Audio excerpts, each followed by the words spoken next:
So good to have you here on episode 26 of Control Alt Defense, the country's most watched military and defense podcast. Vishnu, the first of all, good to see you. Good to see you too, And Shiv. yeah, Are we the most watched though? we are the most watched. Okay. Vishnu and I, by the way, don't cross paths a lot in this large NDTV newsroom because he's busy and I'm busy. So this is like a really nice place for the both of us to converge once a week to have this wonderful recording about something that we both dearly love so much. And Yeah. Vishnu, I'm particularly happy about this episode that we're going to be unveiling to our viewers right now because one complaint that we don't get a lot of complaints on this podcast, apart from me interrupting you, which I will not do anymore. You should. Because but- I don't want it to be a monologue sort of situation. Like No, two episodes ago, it ended up being that. it's very nice like that because even I end up being immersed in your knowledge.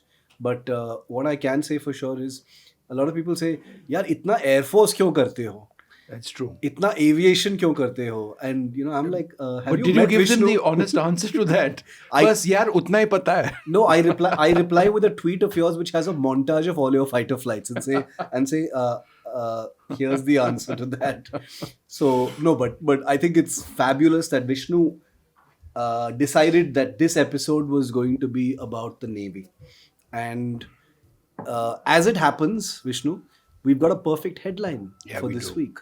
We're going to talk about something that we both again love dearly, which is away from aviation. We're going to talk about submarines. Yeah. And I'm going to very quickly give our listeners and viewers the reason why it's such a fabulous topic this week, because there's something in the headlines that is forcing us to do so. Yeah. And that is Pakistan's Navy and its leadership has confirmed that they are going to be receiving their first Chinese-built Hangor class Hangor. class submarines. See, Vishnu already Alligator. corrected me. Hangor class submarines Croc. It means croc. with air-independent propulsion Yeah. by next year. Now, that's the headline here, Vishnu. First thoughts. Thoughts. Yeah. It's an Why extremely is it a headline, first of all? It's an extremely capable class of submarine. The Chinese, over a period of the last decade or so, have really been making monumental steps in the naval design, not least of all in submarines. We'll be talking about a lot of that on this podcast. But the fact that they've got working AIP or air independent propulsion means that they have a capability which the Indian Navy presently doesn't have. Yeah. That is a diesel electric submarine capable of remaining submerged without feeling the need to come up to snorkel, as all other diesel electric submarines need to do. This can actually remain submerged for 2 weeks plus. A submarine is the ultimate stealth weapon. So therefore, if you don't, come up to snorkel, in other words, to vent your gases and replenish internal supplies of air, which is what you need to run diesel electric submarines and their diesel engines, then you are much more of a stealth fighter. That's why the Hangor class is quite something. Which is incredible. And what Vishnu basically said is Pakistan is going to get a crucial submarine capability that we still don't have, No, we despite having a larger number of submarines. Not much larger number, by the way, and I will qualify that in just a moment. But that's one big alarm bell. I have a feeling this entire episode is going to be a bunch of alarm bells as far as our submarine force levels are concerned. But let me just summarize that for a moment, because Pakistan is going to get the first of 8 Hangor class submarines. These are highly advanced Chinese diesel electric submarines, which are going to be built half in China and half in Pakistan. And they're all going to be delivered by 2028, which is very impressive as far as the submarine building program is concerned. Very quickly, Vishnu, I'm going to tell our viewers and our listeners what the Indian Navy currently has and what the Pakistan Navy currently has. And that becomes a kind of basis for the discussion going forward. And again, correct me if I'm wrong, because these are figures which I think are correct.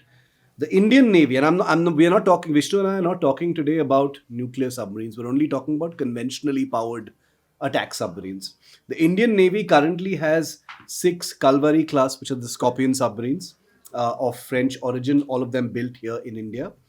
We've got 6 kilo class submarines. We used to have 10, we now have 6 kilo class submarines, which are the Russian Sindhu Ghosh class submarine. And 4 HTW Type 209 submarines. Type 1500. Type 1500, sorry. Yeah, they're much larger than the 209. Okay, so Type 1500, Yeah. which is the Shishumar class Yeah. submarines. We've got 4 of those. These are of German origin. So in all, we've got about 15 to 16 submarines at this point of time. Pakistan has a far fewer number of submarines at present. They've got 3 Agosta 90Bs, 2 Agosta 70s, built by the same conglomerate or company that builds the Scorpions, by the way. They built a few of those in Pakistan as In well. Pakistan as well. And which means that they currently have 5 active submarines as opposed to India's 15 or 16, which means they've got about 1/3 the submarines we have. But these 8 Hangor class submarines are going to be arriving now, starting next year. Very crucially, they have what Vishnu said is AIP, air independent propulsion, which is a feature or a property or a quality that none of the Indian submarines currently have, which bears repeating, Vishnu. And I want you to explain what AIP is, because it is a technology that India has been chasing for a very long time. What is it? Why don't we have it? And what kind of advantage is it going to give the Pakistanis, given that they get this feature and technology before us? First, So what is it? AIP refers to air independent propulsion. There are a couple of models of working solutions for AIP. One of them is called the Stirling engine. There's another one as well. There's a Swedish design, there's a German design, which are primarily the most successful ones. The Chinese ones are based on some of these European designs. They're actually very efficient. And it just involves the management of air on board, the fuel cycle on board, and a lot of other systems to ensure that the requirement to actually snorkel, come to the surface, is reduced a great deal. So you still do need to snorkel, but if you do it once every 14 days, that makes your submarine far less vulnerable.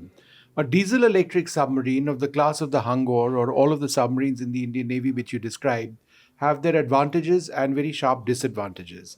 The advantages are that they are monumentally silent. In fact, they are usually as, if not more, silent in most cases than nuclear-powered attack submarines, including the most advanced ones. That's because they don't have a nuclear reactor. That nuclear reactor needs very consistent silencing, of the reactor itself. The sounds it emanates, can be heard far out. Whereas a diesel electric submarine, particularly if it's running on its batteries, it doesn't really sound at all. You need incredibly powerful sonars to pick it up. Number one.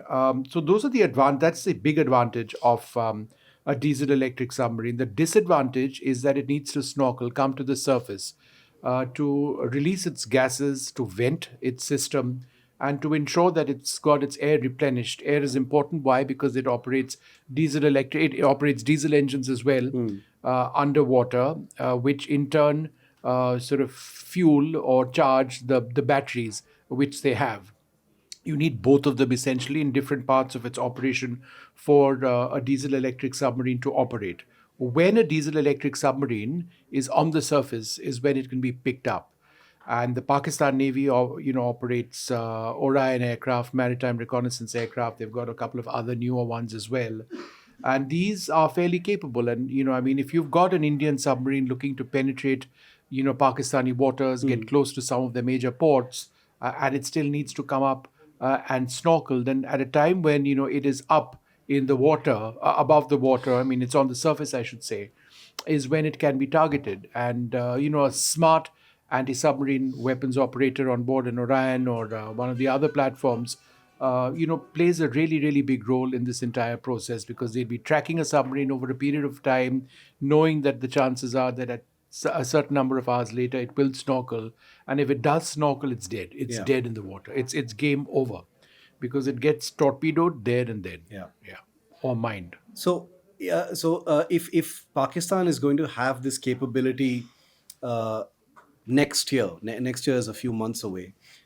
Theoretically speaking, they go from being a far smaller, far inferior submarine force to suddenly, practically in a matter of months, a superior submarine force, Yeah. despite smaller numbers. Yes and no. Firstly, at the moment, even though they have fewer numbers, the French-built submarines which they do operate, the Type 90B, is the Augusta Type 90B is very capable. It's extremely capable. It's got fire control system, which is perhaps a generation behind what we operate, the Subtex fire control system on board our Scorpion class submarines. But it's very capable, and if you have good operators, then it represents a threat. However, they've got fewer numbers. But that said, not all of India's submarines are on our western coast.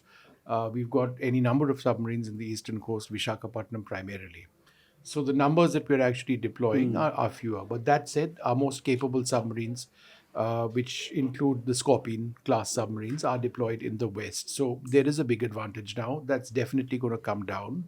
India has been trying to develop our own AIP. Yeah. But then the question is, where exactly do you deploy that? Now, one of the plans which was actually made was to cut a Scorpion class submarine, insert a plug, and then with the additional area that you have, insert an Indian AIP made by DRDO over there, and then patch it together, weld it all together, put it back in the water, and hope it works. Yeah. I would suggest that quite besides being profound engineering, Yeah. it's very difficult engineering. I don't think, and though it's been done in the past, to break the welds of a submarine, which is the last thing whose welds you should be breaking, to add a plug, and then integrate an air independent propulsion unit, which would be tested for the first time in that, and then get that submarine back in the water and make it into something you use in war, is something which is necessarily a good solution. Yeah. Our friend Vishnu, Sandeep Unithan, Yeah. who someday we'll have on this podcast Yeah. as well. He wrote a piece about India's submarines where he described what is popularly known in the Navy as the lost decade. And I just want to quote a paragraph from that Yeah. because it sort of flows from what you're talking about here.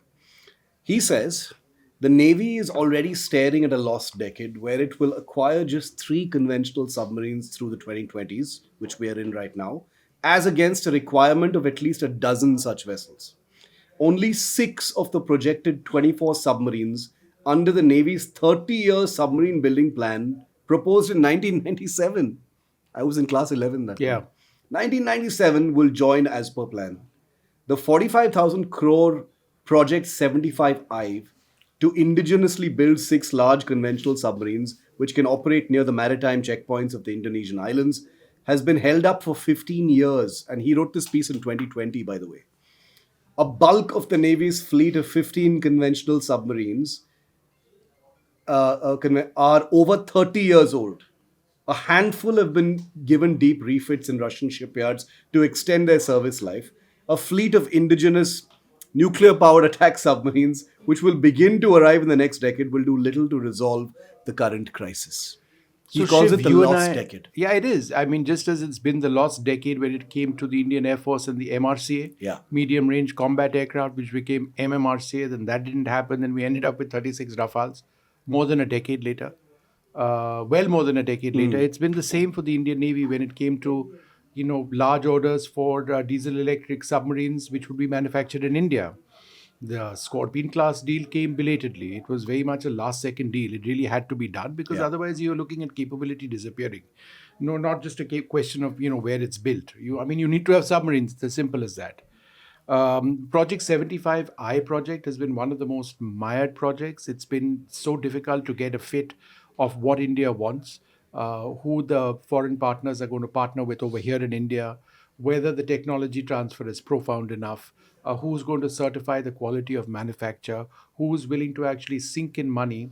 Remember, there are not that many foreign submarine manufacturers who want to take up a project of this scale. So, who's actually willing to do that? The Japanese, who make world-class diesel electric submarines, but arguably the most advanced in the world, the Soryo class, for Yeah. example, its predecessor class.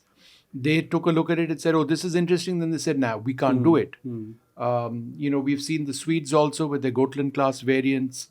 of diesel electric submarines, very capable submarines, take a look at the tender requirements, say, no, we are out. Sorry, we can't do it. They pushed themselves out. They push themselves in and push themselves out, You've had the others as well. I mean, if I'm not mistaken, the last were the Russians. I have the list. Yeah, the last were the Russians, who actually said, no, even we can't do it.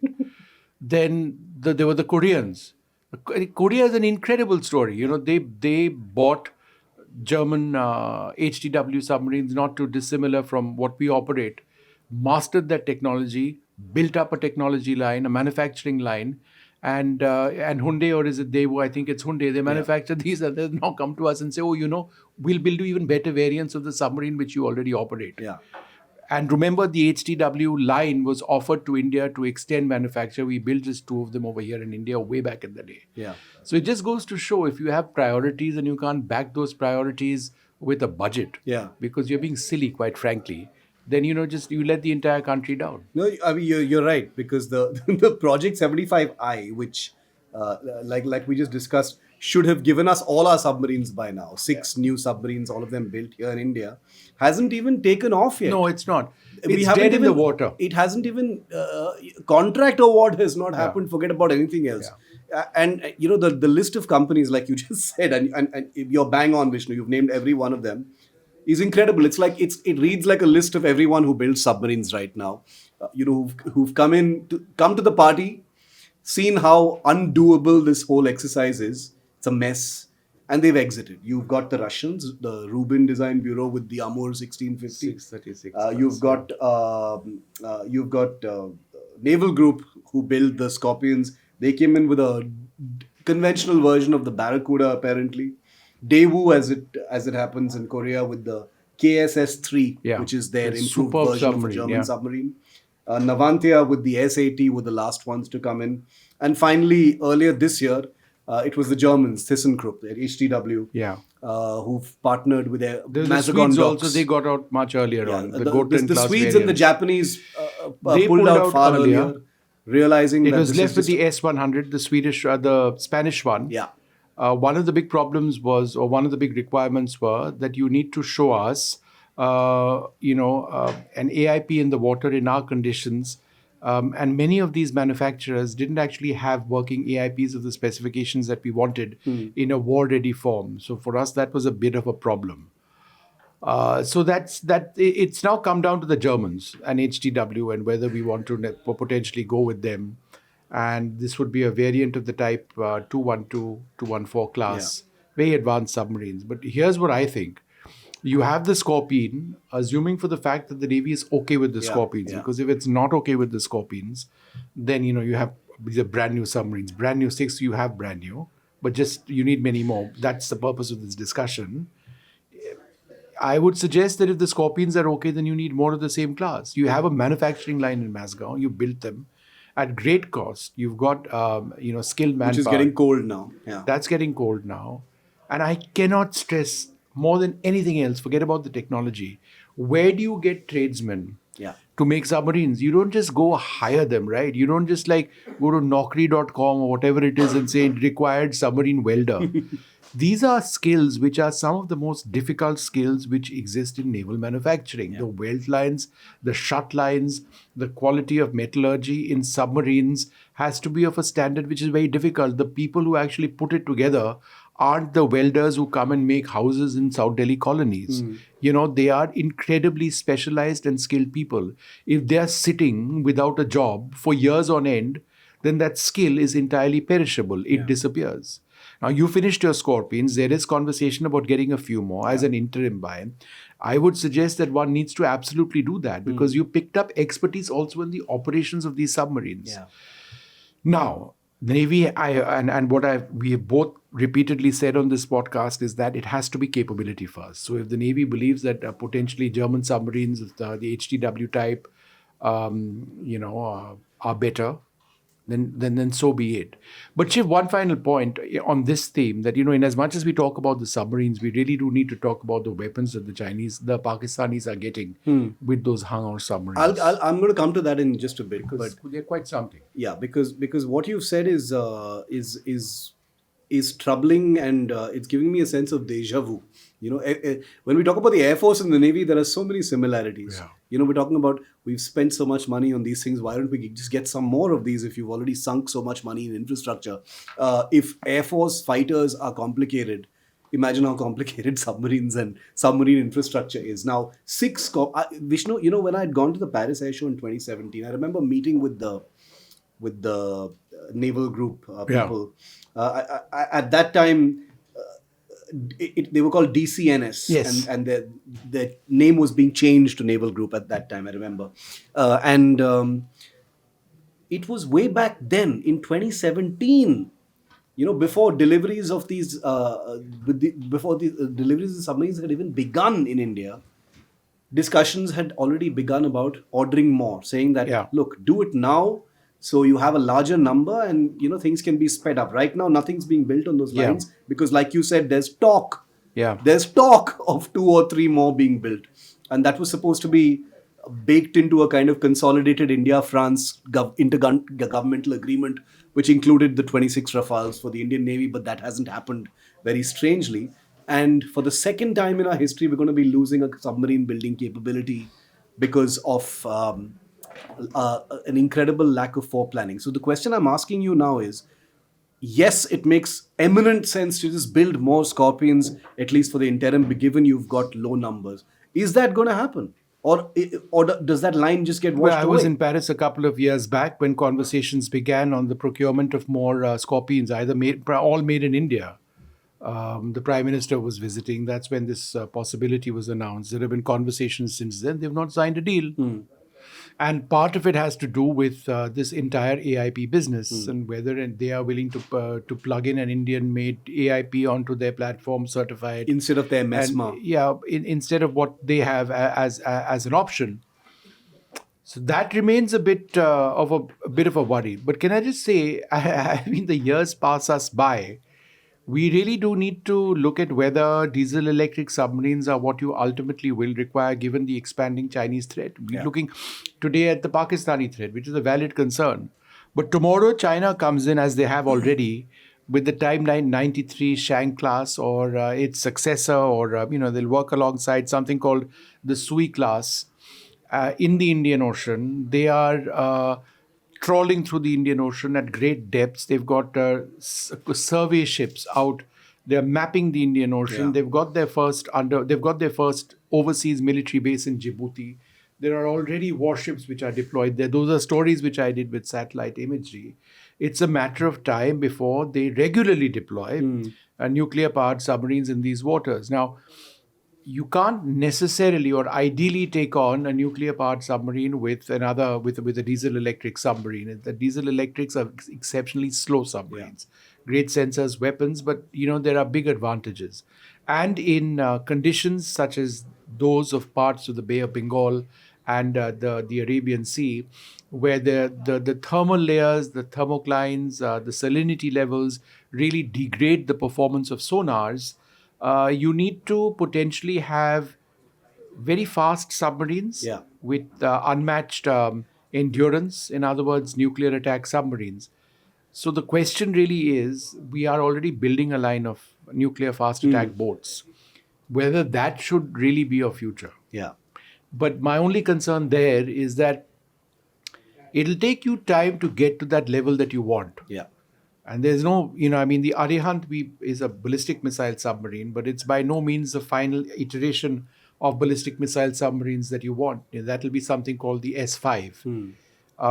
But so therefore, let's get on with the business of making fast attack submarines. With the Hangor class now entering service with the Pakistan Navy soon, does India have a choice but to get more diesel electric No, we submarines don't. faster? Because, like you said, the nuclear powered boats, attack submarines, aren't around the corner. They're at least a decade and a half off. And given the distances that exist between India and Pakistan, which is very little, Yeah. it's within the range of diesel electric submarine operations. Extending up to the almost up to the Red Sea or so, the Persian Gulf certainly. You can have diesel electric submarines deploy over there. Mind you, the diesel electric submarines we already operate, whether it's the German type 1500, which are fabulous submarines, absolutely fabulous Yeah. submarines, no matter that they were acquired first starting out in the 80s and into the early 90s. They are absolutely wonderful, silent, reliable submarines, which we love. Yeah. And they aren't sexy like some of the other ones, but they are brilliant old submarines. The Russian Kilo class has a lot of advantages. Again, that's a submarine that we really aced in terms of knowing how to operate, how to fix it, how to repair it, all of that. Refurbish it completely. We do that in house now. So these classes of submarine are fairly good, but we need more. It's a question of numbers. So what next? Yeah, is there anything else that the Indian Navy or the Indian government can do to accelerate things?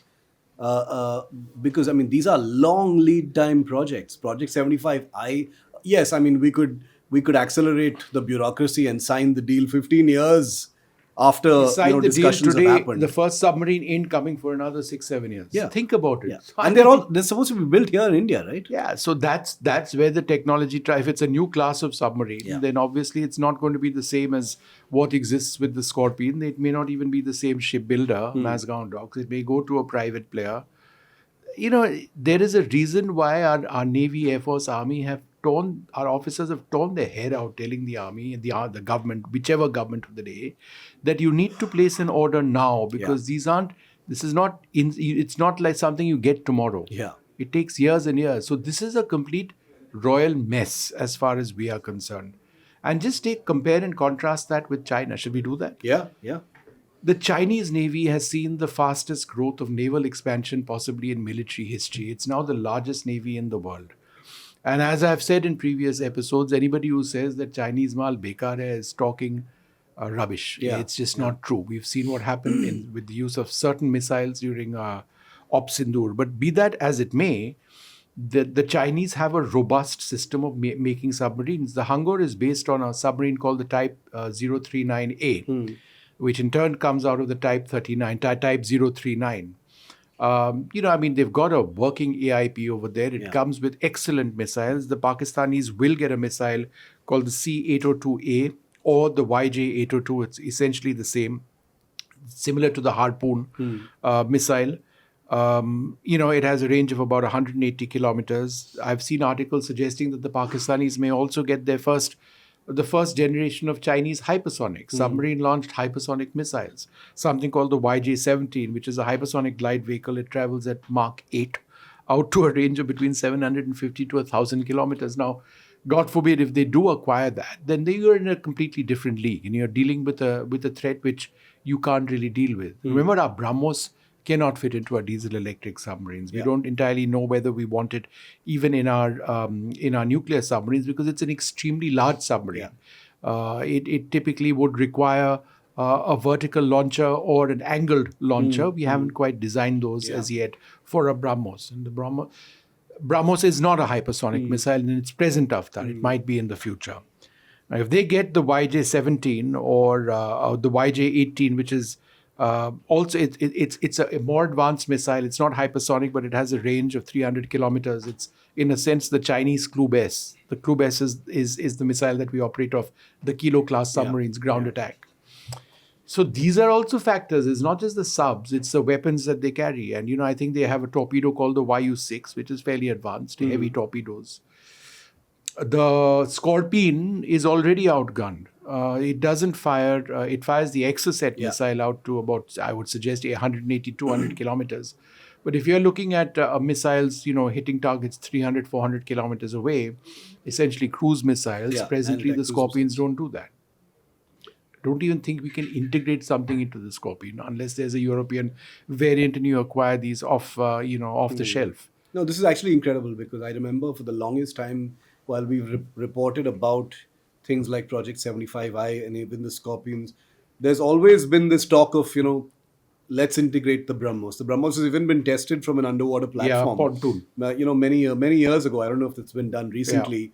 And there's constantly been this suggestion that the BrahMos will be a standard fit weapon possibility on any submarine that India acquires, but that doesn't seem to be the case, which is frankly incredible given that testing has taken place. But In that case, Vishnu, in terms of weapons, and you've just listed all the Chinese weapons that are going to be there on the Hangor. How does the Indian Navy fare? I mean, we're just talking about submarines here, of course. I think let's take a look at nuclear submarines also, because we more or less discussed, our Yeah, Kilo class, our Scorpion class, and our Type 1500 class vis-a-vis China. And I think it's important we get into the nuclear comparison as well. How many nuclear fast attack submarines does India presently possess? Zero. zero. Yeah, We have been in talks with the Russians for another Akula class submarine. I think that's a wonderful way forward. A, because you've got experience in operating that. yeah, B, if the Russians get into a deep refurbishment of an Yeah. Akula, then it pretty much meets your requirement. I wish they didn't just go for one. I wish they went in for at least two of them. You ideally require three. And then you keep building your own indigenous, fast attack boat. That is a project that's been cleared. The first two hulls, and I believe the hulls are being done by, not believe, I know they're being done by Larsen and yeah, Toubro. yeah. Where we were That's right. weeks ago. That's right. In fact, we didn't go and see that, right? But we saw where it was being Yeah, made. yeah. Yeah, that's how far as we got. Those are very, very important. But we've also got our ballistic missile submarines. You've got the Arihant, Arighat, and Aridaman in the water. This will be followed by something called the S4 plus, S4 star, and then there'll be something called the S5, which is a larger one. So we'll get to 12 to 16 vertical launch missiles, SLBMs of different classes, initially out to, let us say, 3,500 kilometers. We perhaps have that capability with a missile called the K4. Otherwise, I think it's also known as the BO5. These numbers are confusing, yeah. and I think it's been kept deliberately confusing. And then we'll get up to about 8,000 kilometers with that. But the point is that when the Arihant came into service, and were you there for the commissioning? Did I was you go there, for that? yeah. Yeah, I was in Kargil, I remember, for some reason, covering one of the anniversaries at the time. It was just huge, right? It was incredible to have India do that. yeah. But technology-wise, it was fairly basic. Yeah. With an 80 megawatt nuclear reactor made in India, it was never going to be a Ferrari under the water. Now, an SSBN, a ballistic missile submarine, doesn't need to be a Ferrari under the water.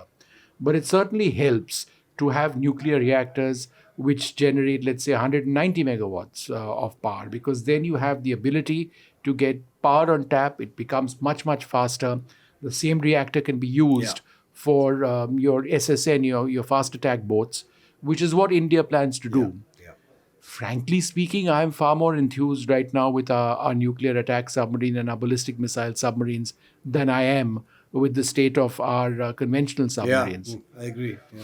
And we've made other progress there as well. We've built that base called, in a place called Rambili, INS Varsha, a huge monster top secret project. You can see it on Google Earth. Oh, did I just say that? That's about 50 kilometers south of Vishakhapatnam, yeah. where our nuclear ballistic missile submarines sit in the open for the entire world to see. Yeah. Yeah. And anyhow, but this is already a massive underground. It's under a hill where the submarines just sail in to the submarine pens deep inside this base. It's obviously nuclear proof. And I mean, that's what the intention is. It would be a massive facility. I don't know what the cost of that project is. There are certain costs or project costs which they don't talk about. Yeah, This would be one of them. Yeah, there aren't books on those kinds So of that's things. all exciting. It's all East Coast. Remember that. Yeah. No, I'm the number of submarines we need, and the reason why this is called the lost decade, and we've got all of these other challenges to face. The fact that the lead time to the far more exciting L&T built hulls it's gonna take a while. It's not gonna happen anytime soon. Means that this isn't just a lost decade, but there is also a fear that if things aren't fixed quickly, the next decade could also be another lost decade, which nobody wants. But Vishnu, coming to the final part of this episode, which is that Operation Sindoor happened. We've done a fabulous episode where Vishnu's told us all about what the Navy was about to do and didn't do, and that's actually what sort of catalyzed the end of Operation Sindoor in many ways. But give us a sense of what submarines did in Operation Sindoor. We have talked about that, It was one of the most controversial things we No, did. I don't know if we necessarily got that right. That entire Arihant deployment. No, no, no. Forget about. See, look, That was our. the Arihant deployment. We'll never know for a Yeah. fact. We'll never know whether we were right or wrong. That's separate. Uh, the Pakistan Navy was completely pinned down. Yeah, Uh, yeah, totally pinned down. so my question is to take that a little bit forward now. With these new submarines that are coming in, will the dynamic be different from a sea denial, area denial kind of scenario, which is precisely what the North Arabian Sea was during Operation I Sindoor? think the biggest advantage we have is that we can sink the Pakistani Navy in minutes. Yeah. That's not going away. That has to do with our surface combatants. The reason we are discussing this is because those very same surface combatants are under threat from Pakistan's diesel electric submarines and will be under much more threat once these new submarines come on, particularly if they come armed with the missiles which Yeah, I've described. I mean, so it is a massive capability enhancement for the Pakistan Navy. And Shiv, just one other point, Yeah. which I think is important. A couple of years back, I was on the British aircraft carrier, the Queen Elizabeth, their new aircraft carrier. They've got two brand new ones. Beautiful ship. Oh, incredible ships, absolutely beautiful. I did an interview with the then Foreign Secretary Liz Truss on board. This was off the coast of Mumbai. We flew in on Merlin helicopters, 3 engines. But she, of course, became Prime Minister after Yeah, that, as you know. And on the way there or on the way back or perhaps in Mumbai, I spoke to somebody who had just been part of that mission as they were coming back from the South China Sea. And that person was very knowledgeable because they had just experienced what they needed to experience. And obviously, I asked them the question that, did you track Chinese submarines? Yeah. And can you give me a first-hand account? And what exactly did you hear? And what I was told is that their assessment was that the Chinese were extremely professional and that they did track the movement of Chinese submarines and that it was very quote unquote orderly. That was the word which was used. Wow. Okay. So therefore, the Chinese have gone from strength to strength in the naval operations. And it is also their platforms which have gone from strength to strength. We've seen that in terms of their destroyer fleet, the Type 52D, the Type 55s now, the Type 54s, which are frigates, great warships. And, and their Shang class is a standard. I mean, it represents a level of technology of, say, a mid-flight Los Angeles class in is what I'm told in terms of quietening technologies. Once they move to the next SSN, which is the Sui class, the Type 95, you'll be pushing late generation Los Angeles class submarines in terms of quietening. That's a big factor. And then when they move to the classes beyond that, you're looking at, and why wouldn't they catch up? Yeah. No, I completely agree. I think this whole suggestion that Chinese equipment is subpar or of inferior quality or the way they do things is questionable because there's this barrier of information is best left to social media and narrative building. But the good thing is the Indian military doesn't. They don't. They respect adversaries. They understand what capability means. Becoming the largest navy in the world in a reasonably short period of time is an incredible thing. 50 plus conventional submarines. Lots of nuclear powered submarines. I think there was one Navy chief who said they're building them faster than we make biscuits. So it's formidable. It's a challenge. There is no question of where India trails when it comes to capability building. We've come a distance as far as surface ships are concerned. Because we are building and turning them out really fast. Really fast, which is admirable. They should be many factors faster, but hopefully that'll happen. I think there's some traction there, and we've done a full episode, Vishnu and I, on that, and we were on board those beautiful ships recently as well. But I think the submarine path is going to be a little bit more tricky, a lot more tricky actually. And it's going to take a while. Hopefully there won't be any more lost decades, but I think this gives us an incredible overview of why this is so serious, why it is so critical. Vishnu and I, through our entire careers, have been had this thing on our minds, submarine force levels, Yeah. submarine force levels, and we're still talking about it, which is kind of depressing at one level. But this is actually an exciting threshold where more things hopefully will actually happen. And Vishnu, just to revive as a last point, the promise we've made to our listeners and viewers that we're We're going to try getting on- and get on board some of those submarines. Yeah, the nuclear ones, The right? nuclear ones. Yeah. Okay, We'll at just least ask and they'll say yes. we're going to aim to get onto any submarine, frankly. And I think we will do that very, very soon. Remember, there's Navy Day You see around the corner. how simply he's coming. No, we will be on Arihant or Arighat. Now he's more talking about diesel. Shiv's coming down in his promises. Navy Day is Cannot less be than a relied month on. away, Vishnu. So I think we shall revive all our good offices and try and take all our viewers and listeners on board something. I don't know what it is, but it'll be something. But Vishnu, fabulous as always. Great Thanks for this, and we will see you again very soon. Thanks so much for listening and watching.